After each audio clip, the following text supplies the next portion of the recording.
Que Dieu vous bénisse richement. Vous m'avez vraiment manqué. Des visages que je n'ai pas vus pendant... Amen aussi, c'est vrai.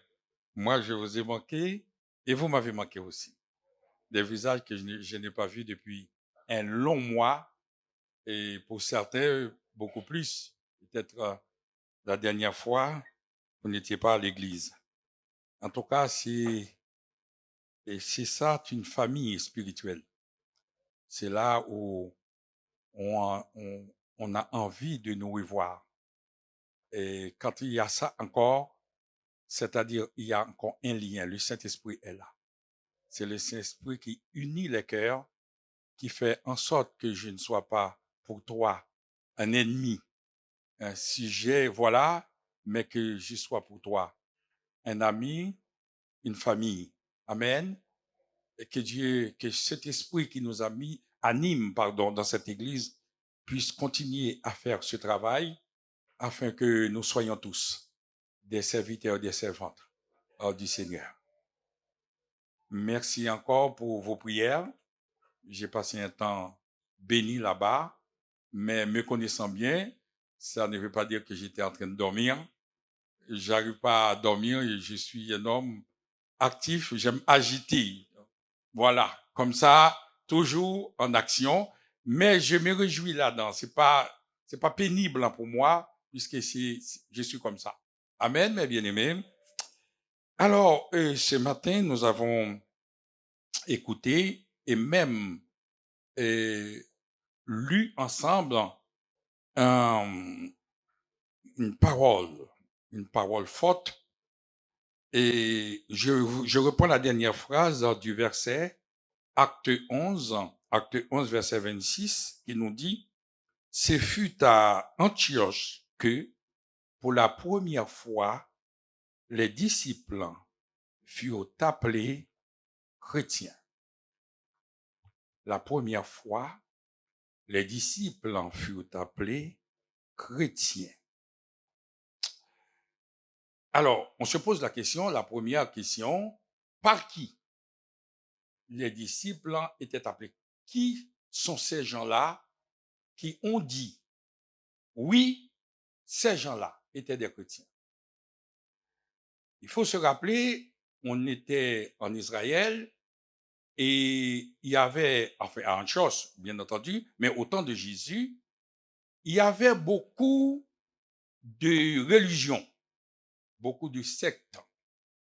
Il y avait déjà, la religion principale était le judaïsme, que tous les juifs qui étaient répandus dans tout le territoire, dans tout le royaume, qui a été accepté par Rome, qui a donné une sorte de semi-liberté, etc. Mais il y avait encore d'autres religions qui étaient là. Alors, comment ces gens païens ont-ils, pour la première fois, remarqué en ces personnes-là les qualités de Jésus, les caractéristiques de Christ, pour dire oui, ces gens-là étaient des chrétiens? C'est la première question que nous allons nous poser. Et pour comprendre un petit peu, mes bien-aimés, alors le thème que j'aimerais aborder avec vous ce matin, le chrétien que Dieu utilise. Qui sont ces chrétiens-là? Comment reconnaître? Quels sont les traits? Comment dire celui-là était chrétien, etc. Or, il faut se rappeler, comme je vous ai dit, il y avait d'autres sectes, il y avait d'autres choses, mais les païens disaient c'était un chrétien. Ma prière, mes bien-aimés, ce matin, c'est que je ne suis pas aujourd'hui, on n'est pas dans le monde. Donc, c'est-à-dire vous et moi, nous devons avoir les traits caractéristiques d'un chrétien. Alors, je dirais maintenant, puisque nous sommes tous chrétiens d'une manière générale, mais d'un vrai chrétien, d'un homme de Dieu, etc. Alors, on va définir ce mot chrétien comme vous me connaissez bien, j'aimerais prendre les mots dans les racines et aller. Alors, avec moi, il faut avoir un peu de patience pour comprendre, parce que mon but, c'est de faire comprendre.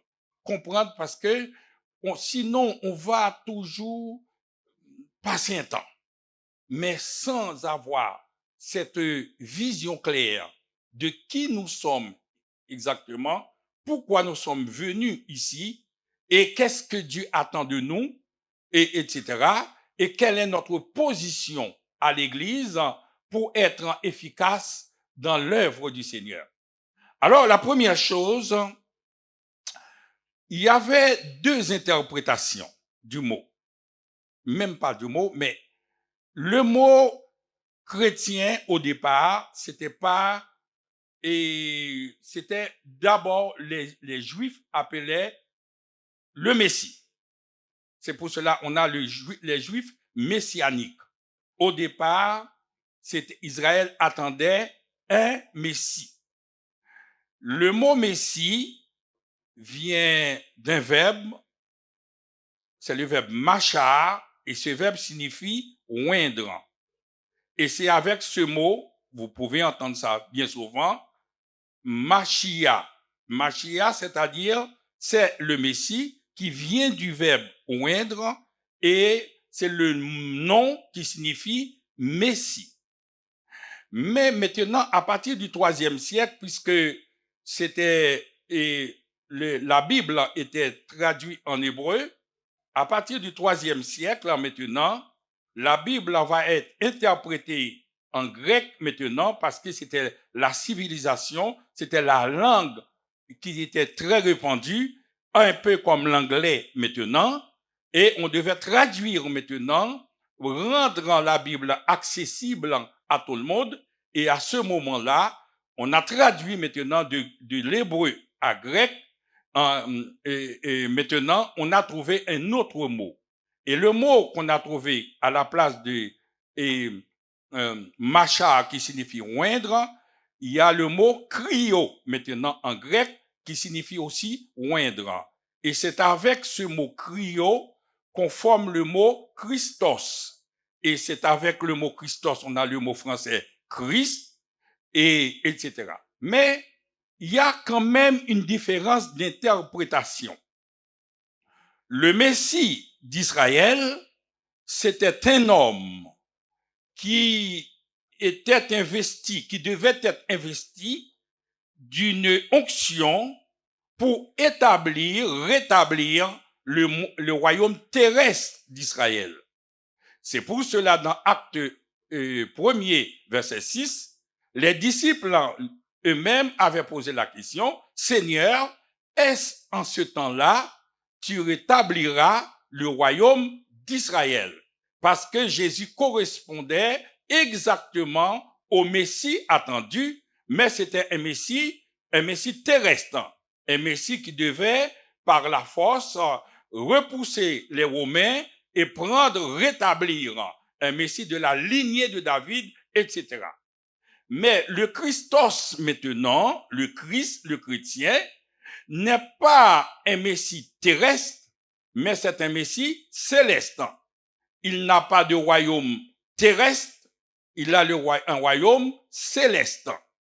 Il n'est pas venu pour combattre en personne, au contraire, il a accepté de payer les impôts au royaume, à Rome à ce moment-là.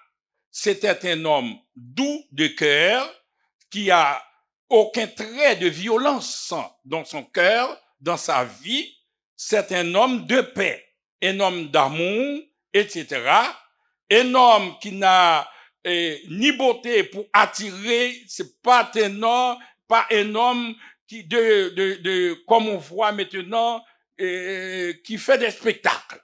C'est un homme très discret, mais c'était le Messie. Maintenant, le Messie attendu. Donc, il y a cette différence-là, maintenant. Donc, le chrétien, maintenant, alors, si le mot Christos signifie oint, on voit tout de suite le mot onction. Donc, le chrétien est celui qui est détenteur d'une onction. C'est vrai que parce que l'onction de Christ, c'est toute l'onction de Dieu. Le mot signifie onction, onction de Dieu, l'onction personnifiée. Mais puisque le chrétien vient de Christ, chaque chrétien porte une onction. Chaque chrétien est détenteur d'une onction. Alors, maintenant, comment définir cette onction? La première chose, puisque les gens du monde avaient remarqué maintenant que c'était des chrétiens, et nous, maintenant, comment nous pouvons voir si telle ou telle personne porte l'onction? Dans mon expérience pastorale, je ne sais pas pour toi, pasteur Olivier, il y a des gens qui arrivent à l'église.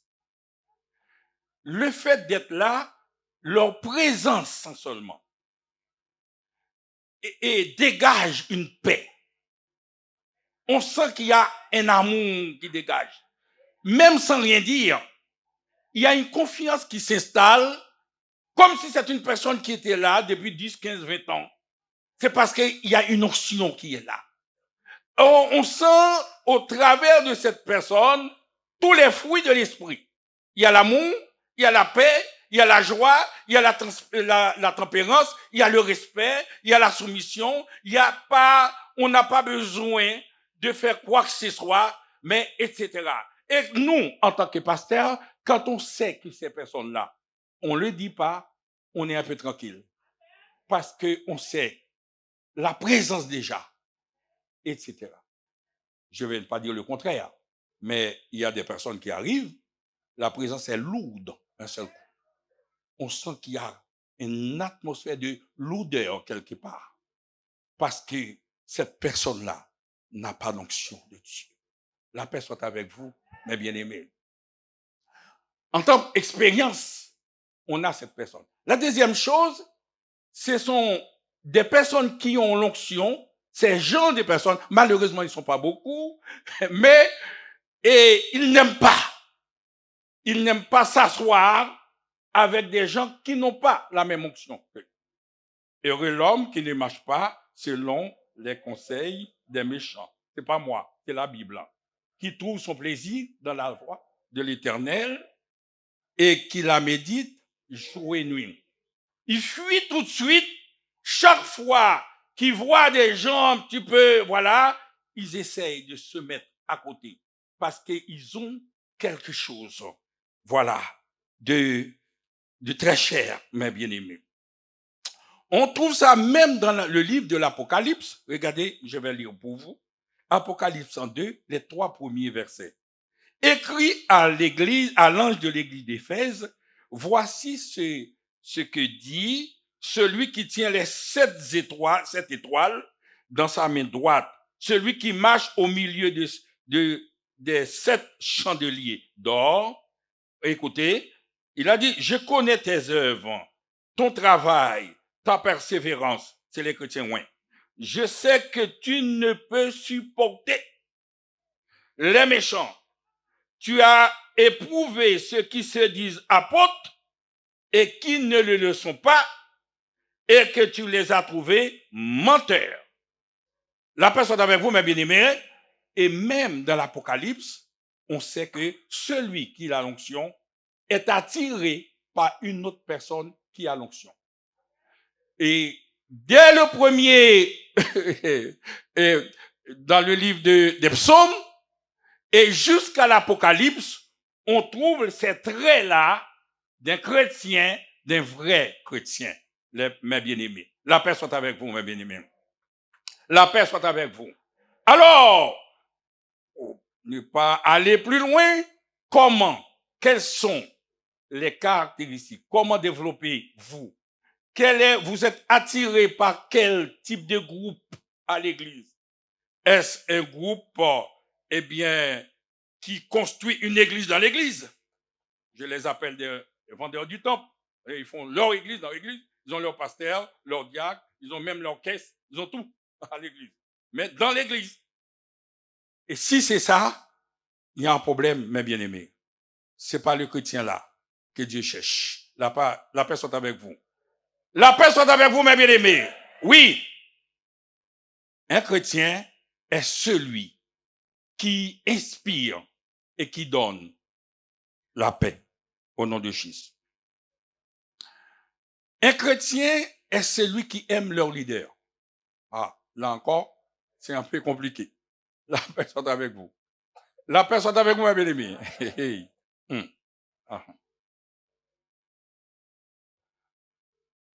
Parce que, pourquoi? C'est pas parce que leur leader soit comme ci, comme ça, mais il y a une grâce, une onction du leader que le chrétien qui aime, qui a l'onction, cherche. Oh, je reprends. Que celui qui a des oreilles pour entendre, entende. C'est pas parce que le chrétien, c'est pas pour le visage du leader. C'est un homme qui peut faire des erreurs, vous savez, mes bien-aimés. Élie était un homme, Élie, dans l'Ancien Testament. Alors, je parle pas, il y a deux Élie, le prophète, c'est pas le prophète, mais Élie qui était là dans le temple, là. Il y avait ses fils qui faisaient un peu n'importe quoi. Mais il y a encore l'onction. La paix soit avec vous. Hey, la paix soit avec vous, mes bien-aimés. Oh, c'était cet homme qui devait imposer la main sur Samuel, qui est devenu un grand géant. C'est-à-dire que cet homme qui a l'onction est attiré par l'onction qui est sur maintenant le responsable. L'onction qui est sur le leader. La paix soit avec vous. J'ai plein d'exemples à donner. L'exemple, on a eu Élisée et Élie. Vous savez, Élie, c'est un homme qui a reçu l'onction de Dieu. Il est arrivé, il a arrêté, eh bien, la pluie pendant 3 ans et demi. Il est arrivé devant les prophètes de Baal. Il a commandé le feu qui est descendu pour consumer maintenant le sacrifice maintenant. Il a été nourri maintenant par les corbeaux. Il a été, dans le désert, il a rencontré la veuve de Sarepta. Eh bien, il a fait des miracles. Élisée a vu cet homme. Comme on dit, waouh! La personne avec vous, mes bien-aimés. Parce qu'il est attiré par cette onction. Il a dit, regardez, énorme. Moi, j'ai envie d'être comme cet homme. La paix soit avec vous, mes bien-aimés. Il est attiré par l'onction qui est sous cet homme.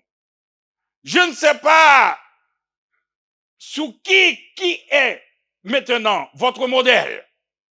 L'exemple, ce n'est pas qu'Élisée soit parfait, mais Élisée est porteur d'une grande onction, mes bien-aimés. Et cette onction, et Élisée, maintenant, a voulu cette onction. Et la Bible nous dit, Élisée a traîné partout où Élie est passé, Élisée est là.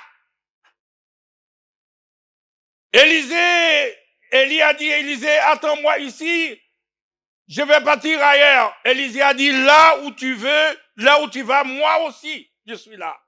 Parce que je cours, il y a quelque chose, je cherche, mes bien-aimés. Je cherche pas, c'est pas parce que Élisée était beau, c'est pas parce que Élie était beau, Élie avait ceci, cela, ça avait un homme comme tout homme, comme la Bible nous dit. Élie était un homme de même nature que nous. Élie avait ses faiblesses, mais il y avait quelque chose. Parce que Élisée aussi a l'onction, mais il a senti dans cet homme quelque chose de spécial, mes bien-aimés. Oh Seigneur, bénis ton Église et permets que nous puissions nous attirer par des choses qui t'élèvent, des choses qui t'honorent. Permets que nous puissions prendre de la hauteur en toi, Seigneur. Permets que ne nous soyons pas toujours des enfants qui ont toujours besoin du lait maternel, mais que nous puissions, Seigneur. Cet homme est attiré. Et arrivé un temps, Élie a dit, mais qu'est-ce que tu veux maintenant? Élisée a dit, moi, je veux une double portion de ton onction. Élisée a dit, waouh! Gloire à Dieu. Élie ne s'attendait pas au moins à voir être comme lui, mais lui encore, il a encore les yeux encore beaucoup plus grands. Il a voulu une double portion. Élie a dit, tu demandes quelque chose de difficile. Mais, si tu me vois maintenant, si tu me vois quitter maintenant cette terre, tu verras, tu auras cette chose. Ça veut dire quoi? Maintenant, non seulement il y avait la persévérance, Élisée devait continuer maintenant à suivre. Mais il faut se rappeler, Élie avait beaucoup d'ennemis. Élie, le plus grand ennemi d'Élie, c'était le roi du pays, Akab. Akab qui faisait ce qu'on appelle des fake news, des mensonges, parce qu'Akab des émissaires un peu partout. Ce qu'Akab a dit, c'est comme si c'était vrai. Et au point où Élie, qui avait des gens qui étaient avec lui, il est arrivé un moment, Élie a dit, mais jusqu'à quand vous allez continuer à clocher des deux côtés? Akab a tellement secoué Élie, où les gens qui avaient vu maintenant des choses, mais ils ont fini par perdre un peu la foi. Mais Élisée, dans ce moment-là, Élisée devait suivre. Si tu vois, c'est-à-dire que quel que soit l'endroit où je passe, mes problèmes, mes soucis, si tu continues à persévérer, eh bien tu verras maintenant la gloire de Dieu au nom de Jésus. La paix soit avec vous, mes bien-aimés. La paix soit avec vous. Et on a vu l'onction aussi était tombée sur Élisée. Si Élie a fait 7 miracles, les gens ont compté. Moi, j'ai pas compté, mais ils ont compté. Élie a fait 14 miracles. Donc, c'est-à-dire le double après Christ, on a trouvé Élisée et à cause de l'onction qui est sur Élie. Alors, mes bien-aimés, c'est pour cela que en Israël, on comprend tellement le sens de l'onction. Il y a eu un combat, des combats sans merci, entre les fils de Jacob et les fils d'Ésaü. Et la Bible nous dit que quand Jacob, maintenant, a, comme on dit, il a volé les droits d'aînesse, l'onction. Et ça a fait parce qu'on savait que l'onction, là-bas, en Israël, représentait quelque chose. Celui qui a l'onction, c'est une personne qui est sensible. Une personne qui fait tout pour garder l'onction, parce que sans l'onction, on ne peut pas faire grand-chose. Donc, les caractéristiques d'un chrétien. Maintenant, quand on a l'onction, pour ne pas aller trop, voilà, arrêtez là. Quel est le résultat à l'église et dans votre vie? La paix soit avec vous. Gloire à Dieu. Quand on a l'onction, dans certaines conditions, Dieu nous donne de prononcer des paroles prophétiques, des paroles d'onction. La paix soit avec vous. Prenons par exemple David qui était devant Goliath. La paix soit avec vous. David a dit à Goliath, aujourd'hui, je te coupe la tête. Hé, ça va? Il a prononcé devant Goliath, je te coupe la tête aujourd'hui. Bien souvent, on dit, c'est les 5 pierres. Et on dit ça en créole. David prend un festival et puis il tirait, etc. Je vous dis une chose, mes bien-aimés. Ce ne sont pas les 5 pierres. La paix soit avec vous. Ce sont des paroles prophétiques de David qui a tué Goliath. Dès le moment où David a prononcé ces paroles, pour David, Goliath était déjà mort. La paix soit avec vous.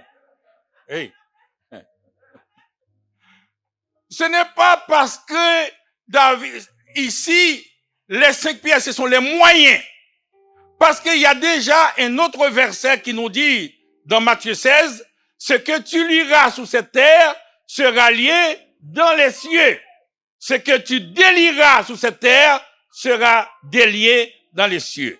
Mais le mot aussi signifie, ce que tu prononceras sous cette terre sera prononcé dans les cieux. La paix soit avec vous.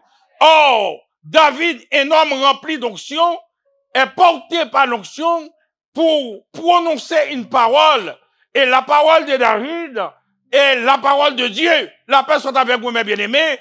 Et depuis ce temps-là, David ne considère pas Goliath comme un géant, mais comme un mort, comme un cadavre. La paix soit avec vous, mes bien-aimés. Et ce matin, mes bien-aimés, quand on a l'onction, et c'est pour cela c'est très important de vous investir de l'onction de la parole de Dieu. La première chose que vous pouvez faire, c'est prononcer sur vous-même, c'est prononcer sur vos enfants. La paix soit avec vous, mes bien-aimés. Je vous dis une chose, on n'a pas besoin. Est-ce que David a déjà vu couper la tête de Goliath? Non. Il n'a jamais vu ça. Mais il a une parole d'onction. C'est-à-dire, le cancer que tu as, même si le médecin a dit ça, mais si Dieu t'inspire une parole d'onction, la paix soit avec vous, mes bien-aimés. Quand vous êtes porteur d'une onction, quand vous êtes porteur d'une onction, l'onction non seulement, et c'est pour cela, je vous dis, les gens sont sensibles à l'onction. Or, on a vu plusieurs fois. Alors, mais je vais prendre un autre exemple. L'Éternel a dit, Exode 14, les Égyptiens que vous voyez aujourd'hui, vous ne les verrez plus. La paix soit avec vous. La paix soit avec vous, mes bien-aimés. La paix soit avec vous. C'est pas la mer rouge. Ces paroles-là. Dieu va faire en sorte. Maintenant, Dieu va employer les moyens qu'il veut lui-même. Mais pour Moïse, les Égyptiens, maintenant, c'est fini. La paix soit avec vous. Parce qu'il a reçu une onction de foi. La paix soit avec vous. Or, mes bien-aimés, combien de la mer rouge, combien d'Égyptiens qui vous poursuivent tous les jours. Alléluia. Que Dieu nous revêtisse de l'onction du Saint-Esprit pour prononcer. Or, Moïse n'a jamais vu maintenant détruire l'armée de Pharaon. Mais il y a une parole de foi. L'onction va communiquer à Moïse pour dire tout simplement, eh oui, maintenant, les Égyptiens là, regardez-les une fois pour toutes. Mes bien-aimés, combien de poursuites? La paix soit avec vous, mes bien-aimés. Combien de Goliaths qu'il faut couper la tête? Combien d'Égyptiens qui vous poursuivent tous les jours? Vous êtes en train de courir à droite, à gauche, vous pensez, etc. Non, la Bible nous dit, résistez au diable et il fuira loin de vous au nom de Jésus. Alléluia. Là, c'est la personne qui reçoit l'onction. Et c'est pour cela, l'onction, c'est pas parce que, comme on dit souvent dans notre langage, pour faire tissou devant les pasteurs, mais l'onction est plus chère que ça. La personne est vous. Mais quand on l'a, mes bien-aimés, ça sert. Ça sert. Alléluia. Combien de fois, maintenant, quand on a l'onction, Jésus a dit, moi et ma maison, nous servirons l'Éternel. Cette parole devient une parole prophétique, même si les enfants sont ça et là. mais tu as déjà prononcé une parole d'onction. Et tous les diables qui essayaient de menacer les enfants, la Bible nous dit, je peux les menacer aussi. Parce que ta parole, on est en communication avec le Père, avec le Fils et avec le Saint-Esprit.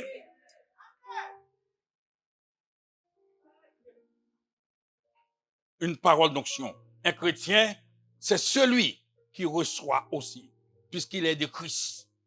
Christ, c'est l'onction personnifiée. Parce que il y a des fois, on dit, ouais, Dieu a oint du Saint-Esprit, Christ a reçu. Christ n'a pas reçu d'onction. Il est l'onction. Il est l'onction parce que sinon, il fut un temps qu'il n'avait pas d'onction. Il n'a pas reçu. Il est le Dieu de toute éternité. Donc, il a l'onction, il est l'onction même. Et Dieu, c'est au travers de cette onction que même les gens qui n'étaient même pas convertis, qui n'avaient pas la foi, ont vu en ces gens-là des gens qui ont l'onction, tout simplement. Puisque le chrétien, c'est celui qui a l'onction. La personne avec vous, mes bien-aimés. Oh, que Dieu nous bénisse, mes bien-aimés. Que Dieu nous garde. Si je reviens, mes bien-aimés, il y a Josué. Josué a arrêté le soleil. Soleil, arrête-toi sur Gabaron. Mais qui est-ce qui a dit Josué? Où Josué a vu ça? Dans quel livre qu'il l'a vu? Mais il y a une parole d'onction qui est arrivée. Dieu maintenant, puisqu'il est sous l'onction, l'Éternel a dit maintenant, je vais te donner, t'inspirer une parole. Et tu vas prononcer. Oh, mes bien-aimés, combien de fois qu'il faut mettre l'ennemi en échec dans votre vie, qui grigonne, qui ronge votre santé physique et spirituelle. Restez sous l'onction. Dieu va vous donner une parole d'onction. Nom de Jésus. Parole d'onction pour vous-même, pour votre santé, pour votre situation, pour votre famille et même pour votre église. Au nom de Jésus. Seigneur, ma prière ce matin, c'est que l'église puisse être recouverte par ton onction, Seigneur, et qu'il se passe des choses. Qu'on ne vienne pas à l'église, bon, on vient, on chante, et puis, bon, on rentre à la maison. Alors, bien souvent, on juge. Ah, moi, j'aime telle personne, j'aime l'autre.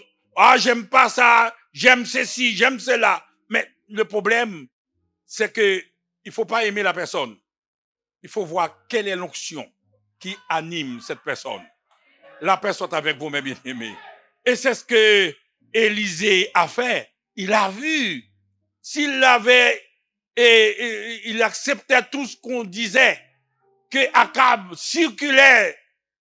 Élie était tellement cherché. Élie était arrivé, Élisée n'avait pas, il était découragé. Il a dit, Seigneur, prends ma vie parce que moi, avec les serviteurs d'Akab, mais il était porteur d'une grande onction, mes bien-aimés. Et ce matin, mes bien-aimés, et c'est cette onction, mes bien-aimés, que j'aimerais vous communiquer. Cette onction qui est riche, avec tous les fruits de l'esprit. Pour les remarquer, mes bien-aimés, on ne peut pas être, comme on dit en français, au four et au moulin en même temps. Il faut choisir sa part. De toute façon, quand on l'a, on est attiré par d'autres personnes qui ont l'onction. On n'arrive pas. On commence à être tremblé, on commence à avoir peur. Parce que il y a des paroles qu'on entend, mes bien-aimés. Alors, ça attriste tout de suite le Saint-Esprit qui est dans votre vie. Ça attriste le Saint-Esprit. Il y a des pensées qui ne sont pas des pensées de Dieu. Il y a des paroles qui ne sont pas des paroles de Dieu. Or, l'Esprit est là, tout simplement. Eh bien, pour authentifier ce que la parole de Dieu a dit. Alors, mes bien-aimés, ce matin, je vais m'arrêter avec vous ici. Mais où en êtes-vous? Ce fut pour la première fois en Antioche que les chrétiens ont été appelés, furent appelés chrétiens, que ces personnes, les disciples furent appelés chrétiens. Et ma prière, c'est que sans même faire des efforts, eh bien, qu'on trouve en vous, dans vos quotidiens, dans la façon dont vous priez et vous faites les ministères, tout simplement, dans les quotidiens, dans les choses, voilà, ordinaires, mais qu'on puisse remarquer en vous. Cette fois-ci, c'est pas une personne qui vient à l'église qui vous dire, ah, cette personne-là, elle est porteuse d'une onction. Je sens qu'il y a l'onction en lui. C'est peut-être par vos chants, c'est peut-être, je ne sais pas, moi, vous savez, Dieu agit toujours dans les petites choses. Car la Bible dit, vous avez été fidèles en peu de choses. Dieu n'a, c'est pas parce que vous allez, je ne sais pas moi, faire quelque chose d'extraordinaire. Non, c'est dans votre parole. Il y avait une parole d'onction qui est sortie. Et quand on voit une sorte d'animosité quelque part, un groupe qui marche mal, et que le fait d'être là, tout simplement, on sent dans le groupe, il y a une atmosphère d'amour qui est là, une atmosphère de paix, une atmosphère de réconciliation. Et tout le monde a envie de travailler parce qu'un tel est là, parce qu'il inspire l'onction. Il y a l'onction qui est là. Et l'onction sert à beaucoup de choses. Non seulement l'onction sert aux autres, mais l'onction surtout, et c'est dans ta vie. Et Dieu ne te laisse jamais orphelin et autant marqué. Il finira par ouvrir des portes larges, des portails même, des boulevards devant vous, parce que vous êtes porteur d'une grande onction de Dieu. Que Dieu vous bénisse.